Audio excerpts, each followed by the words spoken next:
Good morning, George. Good to see you Morning, again. Rick. Good to see you. I think as we run through kind of the ins and outs of getting into ultra cycling events, um, one of the key things for most of these events is having a crew and having a crew chief being kind of the organizer of the crew.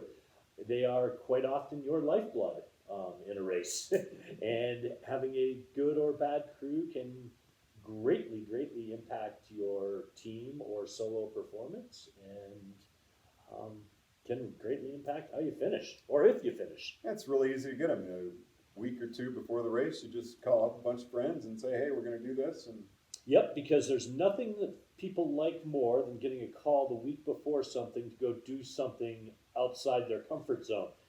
It's almost as popular as asking people to help you move. So we hear it often over the years, many times.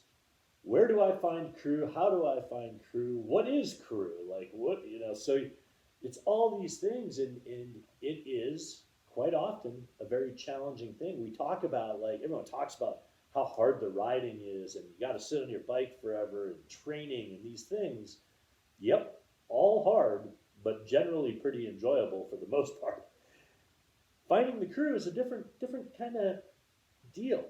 well, I got a life partner, I've got family, I've got close friends, and you bring them on as crew, and you might not have those after the event. Right. So let's go from maybe the starting block. So like let's talk about a little bit maybe about how and who we find crew, and then we'll get into some of the responsibilities and things you might look for. So obviously, for a lot of things, you, like you just said, you look towards your friends, your family, your husband, your wife, boyfriend, girlfriend, whoever.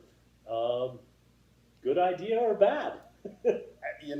It's really a hit or miss because there are some people who are not close after they've been good friends at the start. They are no longer good friends at the end. Yes, Um, and People respond very differently to these situations. There's some husbands, wives who make great crew chiefs or crew members. Rob Kish and his wife, Pete Pensers and his wife, I mean, they made it work remarkably well. My opinion is they're the anomaly.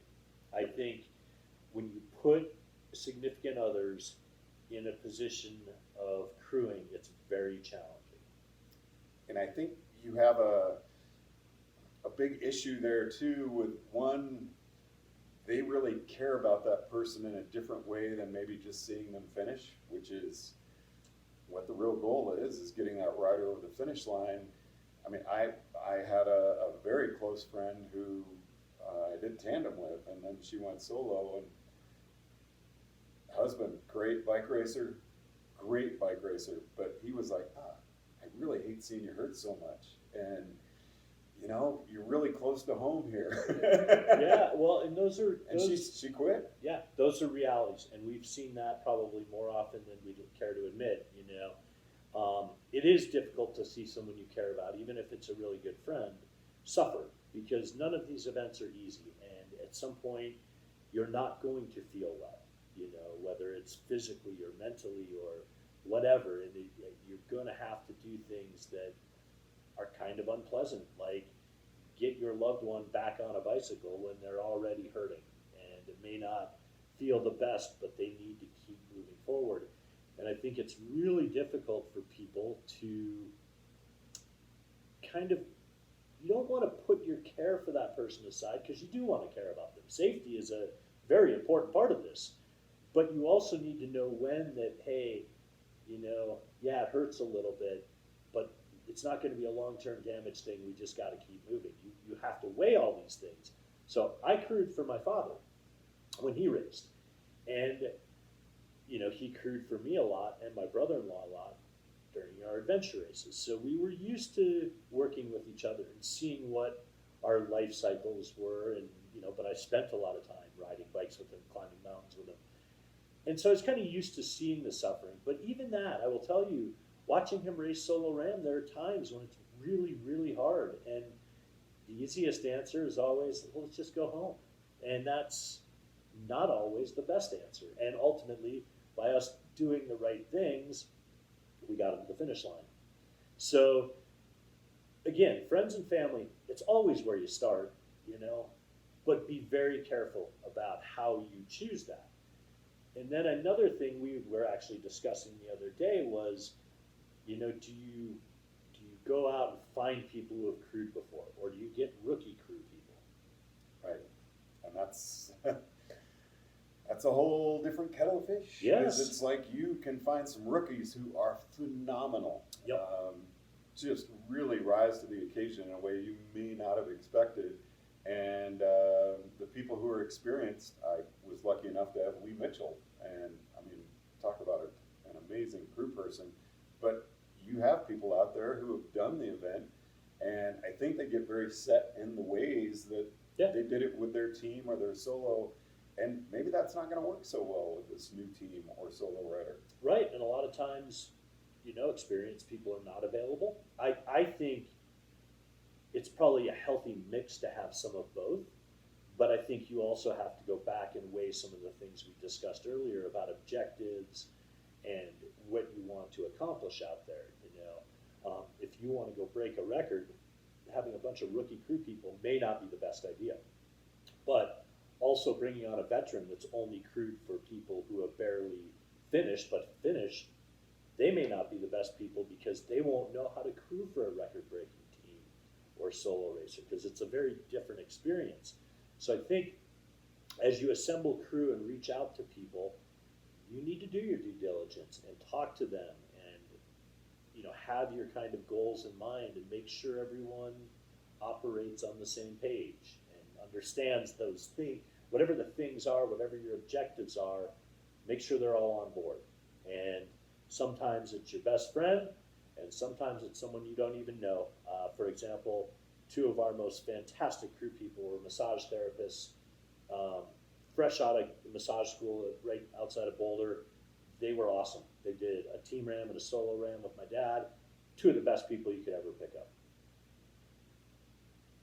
And it's, I think, a good thing too to really interview people and I think we're talking about crew now because we should be choosing our crew now. Yeah, you can't wait. It's really only 5 months away. Yeah, and yep. We're getting close. I was thinking about that when we were talking a little bit about training earlier, and it was like, it's not 6 months, it's 5 months. Yeah, and even, when you're planning, you gotta start blocking this stuff out. And again, you should be saying, okay, well, I need 10 crew. I should probably have 2 extras ready to roll just in case, because you'll probably need them. And I think one of the key things is, no matter where you get people from, are one, you should kind of have an outline of what you expect their jobs to be. And we'll get into the crew chief and his responsibilities in a minute, but make sure, or her, yep, get those expectations set.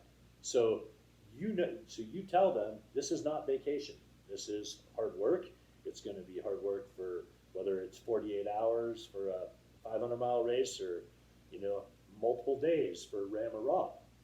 You need to have those expectations set. They're not going to be staying in a nice, beautiful resort every night. They're probably going to be sleeping in moving vehicles. They're probably going to be eating a lot of crappy gas station food.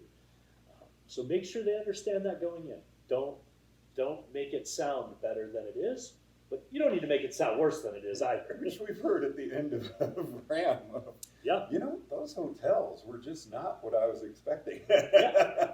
Again, you True have, story. Yeah, you have to have the expectations set properly, and understand what you're in for. Because we've also seen crews that literally thought they were on vacation while a guy was going to ride his bike across the country, and his crew thought it was just a great way to see the United States. Or you see that crew that shows up and they've got one of their own bikes on, the roof rack, and it's like, you're not going to get you riding it. Yeah. You literally as a crew member are parking your life, whether it be for 48 hours or 12 days or whatever the number is, anywhere in between. You're giving up that time because it's not a vacation, it's not a sightseeing tour, it's not bring your bike along and go for a ride, here and there, tour. Like, it's work. It's a tough job. And, so, like, some of the things we got to deal with when we talk to crew members are, what are you going to do out there? Because everybody often does a little bit of everything, and that's kind of a trait that I look for, but in a lot of crew people. But quite often you're going to have a person or two that specialize in certain things. So, for example, we had 2 massage therapists, we had a bike mechanic, we had two guys, one drove the RV and one guy cooked. So they while we all did everything, and quite often, I could do minor bike mechanic work. I actually had a bike mechanic with me. So there were things, there's overlap, but definitely things you do. Right. But you don't want that bike mechanic to not navigate or Yeah. whatever, and they need to be trained on that. Yeah, and they all need to understand, everyone needs to understand, like I said, a little bit of every job, because quite often as a teammate or racer goes down for a little while, sometimes the crew members do too. They better. Yeah, and they're very critical things, like, things like sleep. They need as much sleep as the racer does or more. They're very critical to be on the road. You need people who are, I think, dynamic in their, personalities. You need people who can get along in tight spaces, and having a very dominant personality may or may not be a good thing. And that makes me think of the family member, because some people have been, and I'm talking RAAM or RAW, but people bring in another crew. I actually had this happen in a 500, Yeah. where another crew member will be added maybe halfway through, and it's family member. Yeah.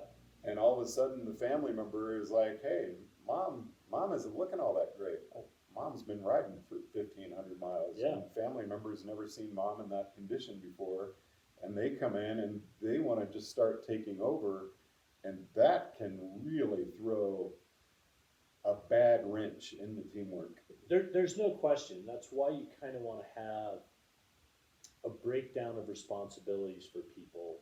So generally, you're going to want people who can drive. Everyone mostly should be capable of driving, but it's kind of good to have some designated drivers, if you will. It's good to have a navigator per vehicle or so. Again, everyone should be familiar with route books or cue sheets or however you're getting through the event, but just in case, everyone should understand that. You should have probably someone who understands nutrition and is making food. I think, for a 48-hour, 500-mile event, even a 24-hour race, you probably don't need massage therapist, EMT, medical background necessarily. Never hurts, ever.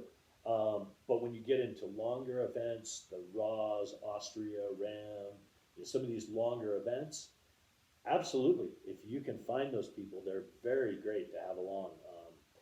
And again, you're probably not going to have random people doing great massage, but if someone at least can rub your neck and rub your legs a little bit, put some Bengay on them, whatever, to loosen you up, that's You're on great. a relay team, and you have a crew member who's there that can take the Theragun and get your thighs real quick. Yeah.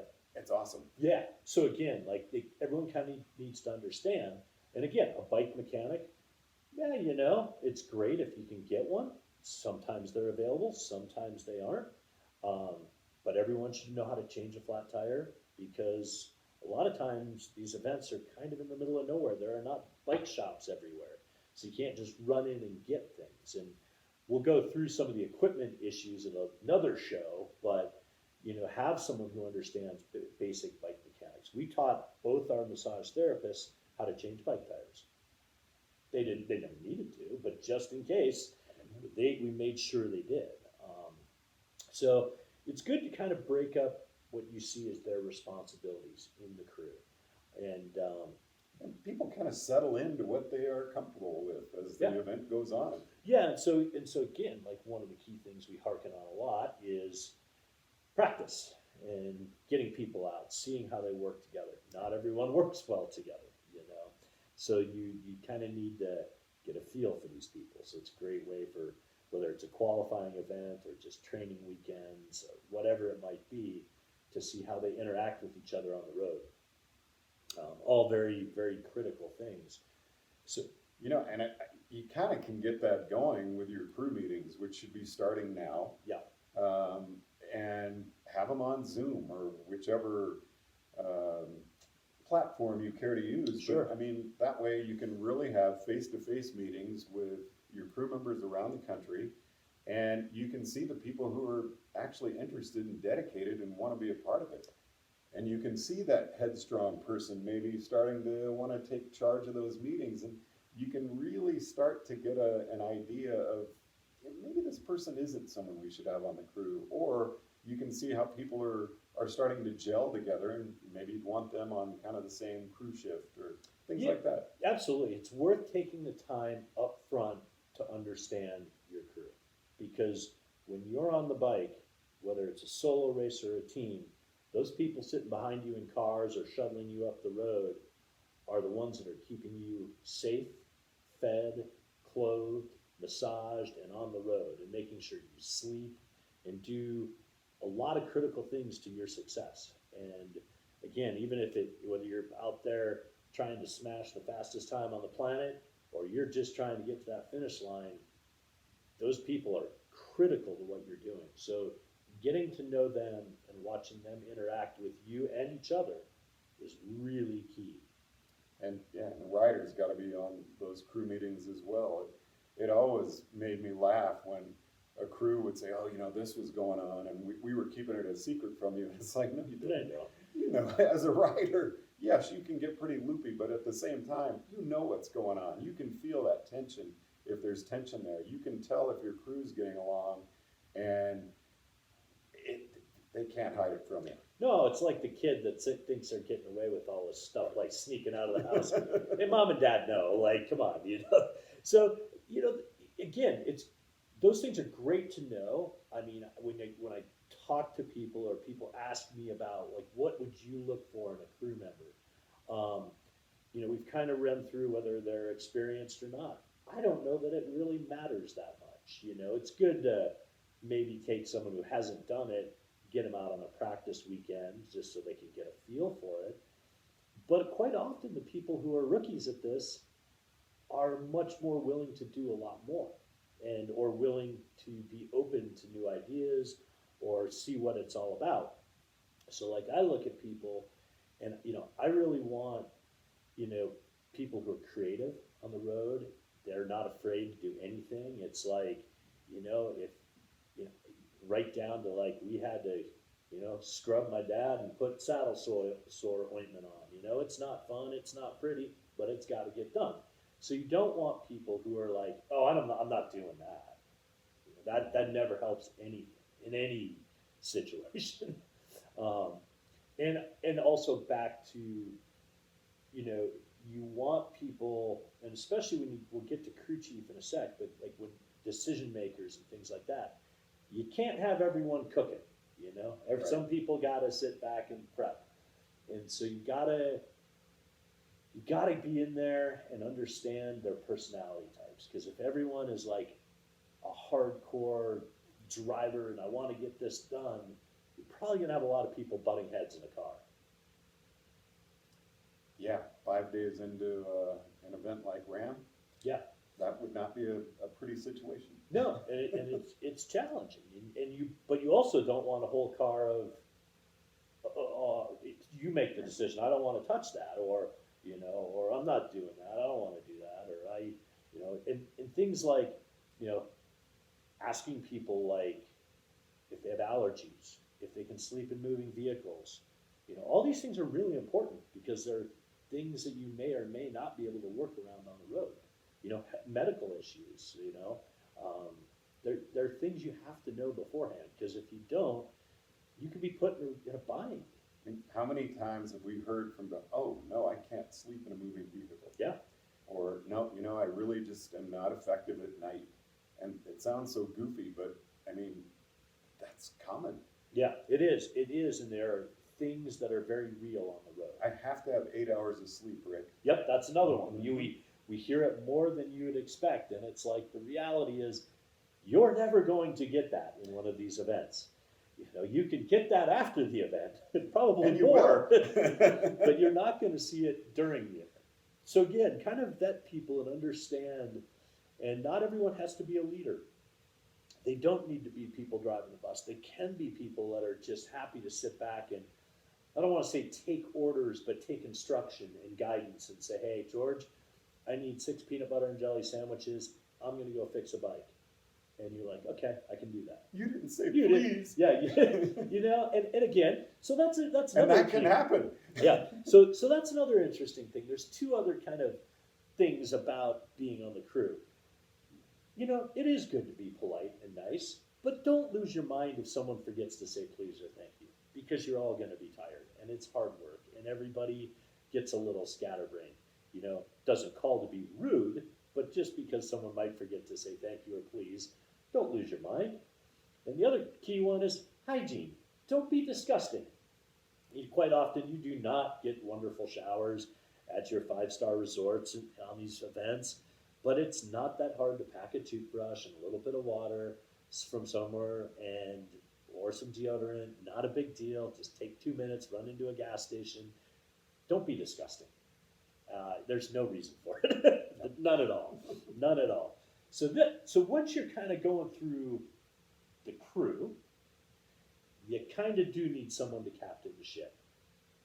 So that person is who we call a crew chief. And that crew chief has a pretty challenging job at times because he has to manage all these people. And this is also where I think crew size becomes important, where too many crew people can be really chaotic and difficult, but you want enough to get the job done. So when you're looking for a crew chief, what are you looking for? I'm looking for someone who will listen to me, but who, I don't care if they have bike skills. I want somebody who is a good people manager. Yeah. Someone who's not afraid to communicate, maybe not afraid to communicate some uncomfortable things. But I also want that person to listen to me as the writer, and be able to communicate my goals and needs, or the team's goals and needs, to the rest of the crew. It can be interesting. I mean, I've done 13 RAAMs. Yeah. I mean, And I want to be a part of a decision that's being made if it's really going to affect the team. yeah, they are your CEO, they're your foreman of the job, they're the task manager, they're overseeing a lot of things, and quite often they're not doing any specific task. You know, sometimes they will and they have to, but more likely they're making sure that everyone's doing their task and everybody is taken care of, not just in the crew, but for the racer as well. So the racer needs to be taken care of. Usually the crew chief is the one talking to them, you know, making sure they're safe to ride, telling them what the next objective is, whatever, communicating with them how they feel, what's going on in their head, etc. And then also juggling all the crew members and making sure that food's getting purchased, laundry's getting done, bike tires are getting filled, And so it's a pretty challenging job because you're also kind of playing psychologist in all this too, because you need to make sure that everyone is working together.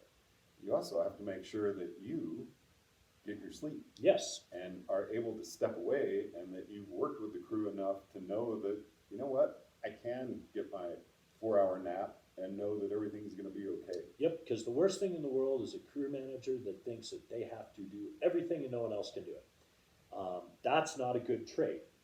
It's good that they know how to do everything, but it's good that they can say, you know what, George, I'm tired, you're on, you take care of what's going on for the next 4 hours. If you really need me, I'm right back here. Yep. And you also have to understand being the boss, because you can't just run around yelling at people to do jobs. because along about day 2 or 3 or 4, that's not going to go over so well. And you'll see crew mutiny. It's happened. It happens frequently. And again, it's really good to get out and practice with your crew. Get out and get a feel for who they are. Spend time with them one-on-one, even if it's on a phone call. Talk to them. Let them know. Everyone, I think the key thing about being the crew chief is making sure everyone is part of the team. And that includes the racers. And that's where I said earlier, I want someone who will listen to me. I had a crew chief who was very good, very experienced, but we were having some issues. One of our riders was not feeling well at all, and the crew chief said, "We need to stop and have a meeting." And I said, "No, we don't." And he said, "No, I need you to stop riding." And I said, "No, you don't. We're going to go up to this next area where I can make an exchange. We will have our meeting in a moving car while that rider's out, and then I'm going to get back out, and I'll take a really long pull so they can get some rest." And it was like, we're not stopping. And that's where he actually listened to me and did what I asked. But that was a tense moment. Yeah, I mean, it is really, and making those decisions is difficult. Again, because everyone's tired, everybody's working really hard, racers and crew, but you're all part of the same game. You're all hopefully shooting for the same end goal. And so, I know when my dad raced solo, my brother-in-law and I were kind of co-crew chiefing. We each kind of handled the shift of driving. And we had to make a very difficult decision early on. We had an RV, which we can debate the merits of some other day. But we bring him in to eat when we have like a 3-hour block to get him fed and a couple hours of sleep. And that's not very much time. But what we found is when we bring him in and we'd all go in the RV, he'd just want to sit and talk. And we're like, yeah, our 3 hours is now down to 1, and that's not going to work. We don't have time to spare. So Chad and I basically said, here's the deal. Either Chad or I go in the RV with one person cooking and a massage therapist and my dad. Everyone else is outside, no questions. And a couple people were not really excited about it for about 12 hours, and then they figured out, oh, that was really the right thing to do. So you have to make calls that are not always the best and most enjoyable, but hopefully you can do them with some tact and grace that gets you all, again, moving forward towards the finish line. And you are a team. Everyone talks about it and they give it lip service, but I don't think they really understand a solo racer is not that solo, right? They are fully have a team supporting them. And it's critical that they all work together. We talk a little bit about sleep and how critical it is for these events. I mean, it's great at a 24-hour event or maybe even a 500-mile where some of the racers can ride straight through, and they can.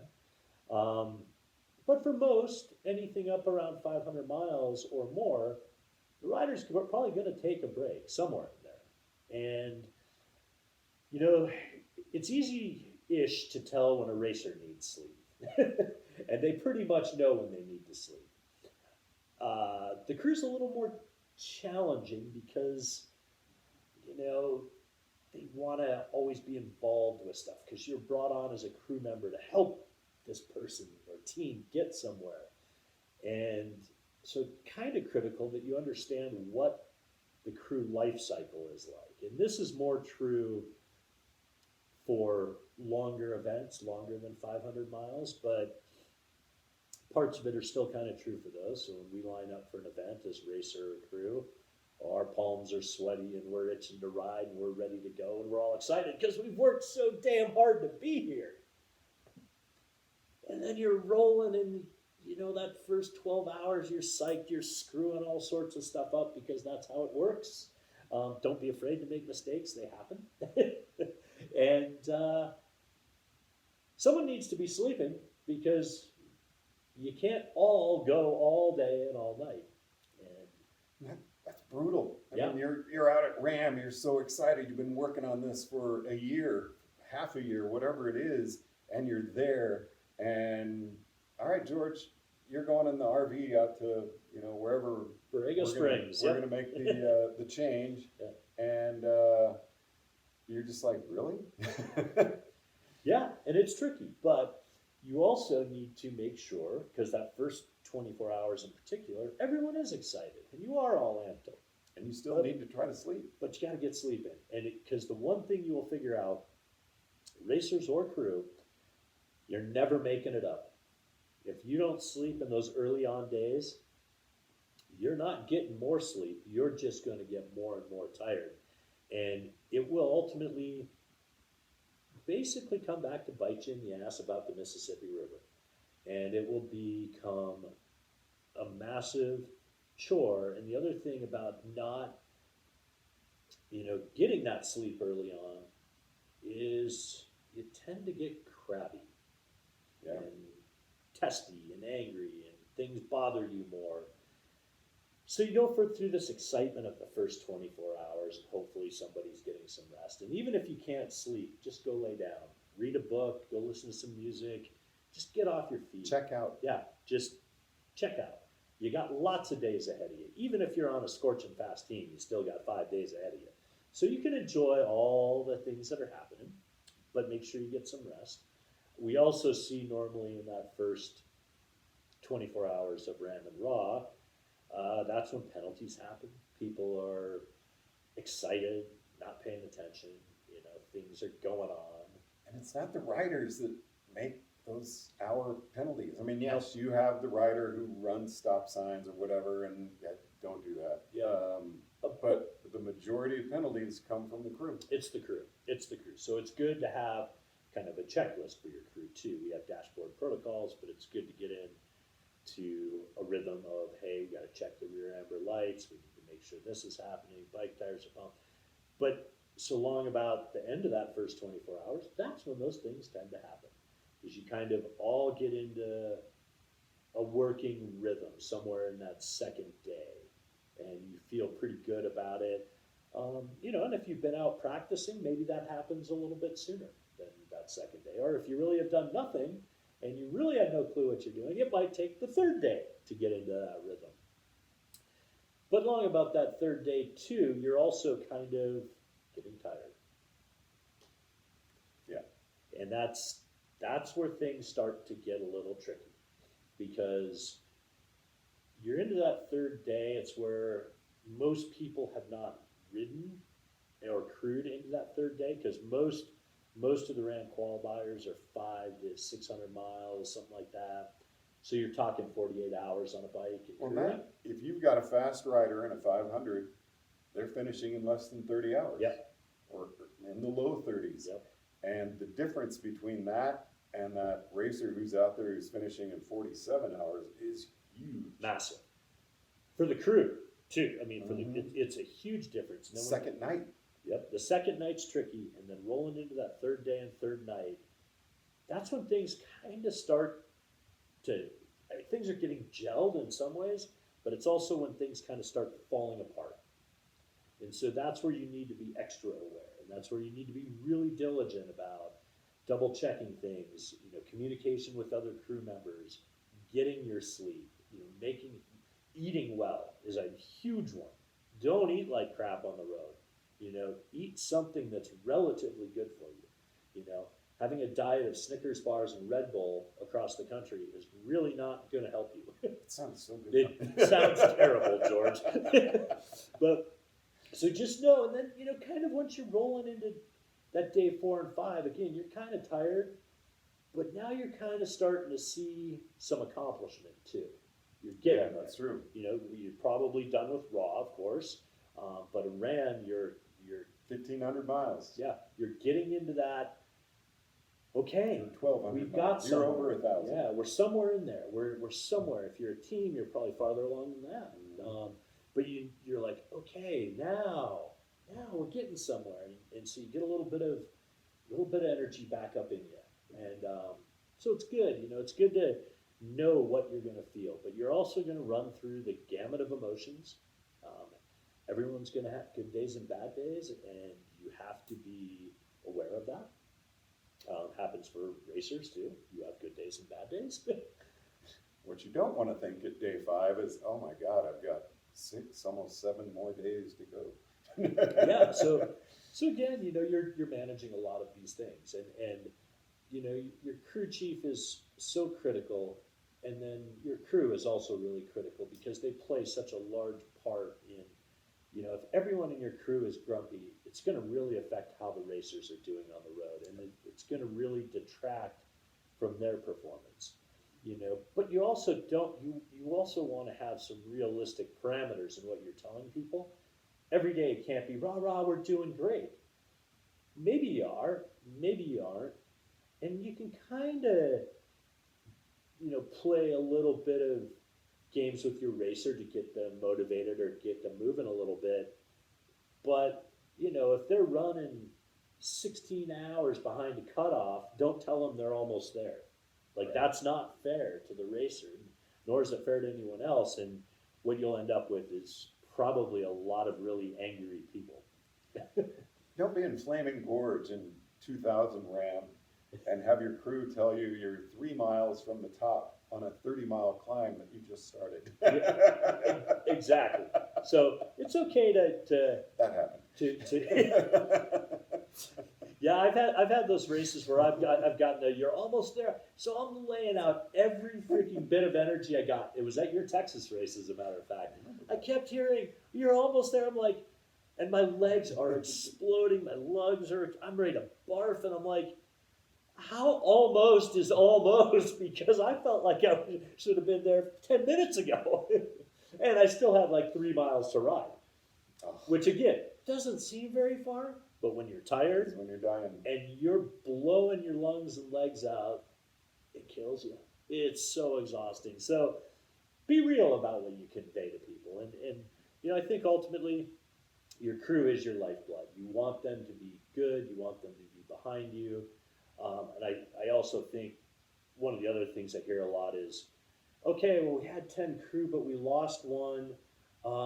We need to find another one. And my answer to that is maybe. Because if you have 9 people that really are great together, trying to just grab that 10th from just because can tear those 9 apart.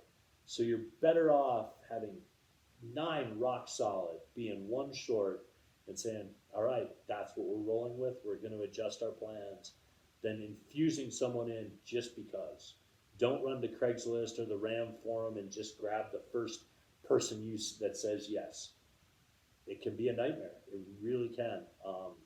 And crew numbers really depend on the number of vehicles you have. Yeah. So take that into consideration too. I think there's a lot of teams that get out there with way too many vehicles. I think so. I think there are too many people on crews quite often, too many vehicles, and make it more complicated than necessary. But again, just take the time early on, start forming your crew, do it a year in advance, start talking to key people, yeah, things may change, but you'll want to start getting a feel for that. And right now, being October to December is really the time. Like, if you're looking at a 10-person crew, God, you ought to have 6 to 8 of them pretty much committed with. And then remember, your 10-person crew, you probably want a couple in your back pocket just in case. Well, we saw it with the Love, Sweat, and Gears team last year. They had one of their crew members who you knew was also one of their alternate riders. And it was a very difficult position, I'm sure, for her because she really wanted to race. But what a great person to have in your back pocket as a crew member. And she was amazing as a crew person. Yep. And if one of those racers should have had something happen, she could have stepped in. Yep. What a great setup to have. So plan early. Don't panic if you lose a crew member at the end. Don't freak out. Go through the same vetting process as you did with the early ones. Get them as close as you can get. And if you don't feel comfortable with somebody, you're probably better off not having them. And in general, I think we agree, husbands, wives, boyfriends, girlfriends, I won't say a terrible idea, but be very cautious with it. And like I talked about that family member coming in before, that significant other of the rider, they've got a kind of a position of power that people are looking at, like, oh, you know, that's Rick's wife. I need to listen to her when maybe she's not giving the best information for getting Rick to the finish line. Yep. And that, it's just an uncomfortable position for everybody. Yep, so be very cautious with it. Again, we've seen it very successful at times. We've seen it go very awry at times. And experience versus non-experience, it matters, but it doesn't, you know. And I know a lot of this is kind of gray area, and that's why taking the time to talk to people is a really good idea. Get some opinions, you know, talk to other racers, how they've handled this. Well, and if the person's experienced, talk to the racers that they've crewed for. Yeah, absolutely. Absolutely. Do the due diligence early on. It will pay off in the long run for you. You'll be far more pleased with your end result ultimately. And again, you know, if you can squeeze in a practice weekend, a practice race, and even if your A race is a 500-mile event, go do a 200-mile ride with a few crew members. Like, there's nothing wrong with that. There's, like, it's practice. You know, I mean, when I was playing hockey, if I could get 15 minutes on the ice, I'd take it. Like, I loved it. You know, I wasn't gonna change my game ultimately, but it definitely was more time that could have evolved something in the process. And those 100 miles, 200 miles, practice run could change your 500-mile race, no question. It's at its very basic, it's really good for your crew to see what you look like on your bike when you're fresh. No question. Or tired. Mm-hmm. Both. And seeing you through 100 or 200 miles is huge. Yeah. So take it very seriously. It's, you know, it's not, you know, the buddies' weekend to go out and ride bikes and follow them around. I mean, it's work. It's very hard. But it is very vital, and you don't want to cut corners on it. And now's the time to plan. Plan early, plan often, several months or longer ahead of an event, no matter the event distance. And, you know, ultimately, put together a team that's going to support you and that you support as a racer. Nothing to add. Yep, I think that's it. So, again, I hope some of that was helpful. I know it's a lot of gray area, but there are things that are really difficult to define. So take it all with a grain of salt, digest it, use it, and we'll see you on the next episode.